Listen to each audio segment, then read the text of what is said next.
Now, I eat roadkill. When I'm desperate for food, I drag dead animals off the road. Rabbits, kangaroos, goannas.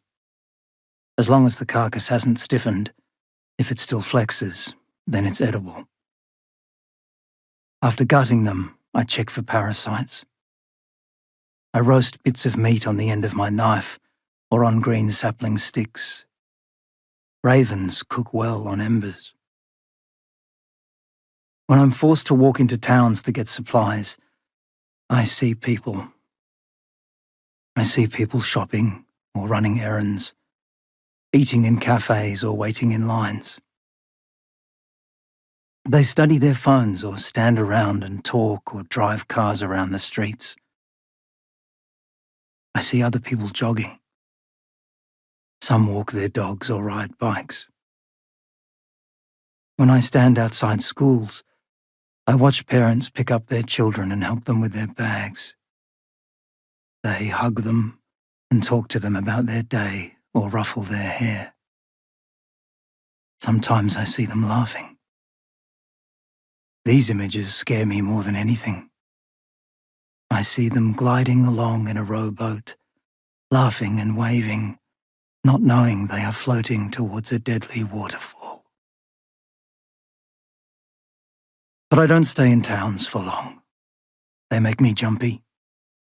I walk country roads, back roads. I walk until I'm too tired to go on. Day or night, it doesn't matter. I'm not picky about where I rest. On open ground, in ditches, under bridges, or in long grass beside rotting logs. These are my beds now. I watch green clouds of budgerigars kaleidoscope across the sky. Then night falls, and my mind goes to places where I don't want it to go. So I get up and keep walking. I'm hit by the wind of passing trucks. When I pass roadside memorials, I touch them with my hand. Last night, I walked north along a back road, and tectonic plates and Tasmanian tigers entered my mind.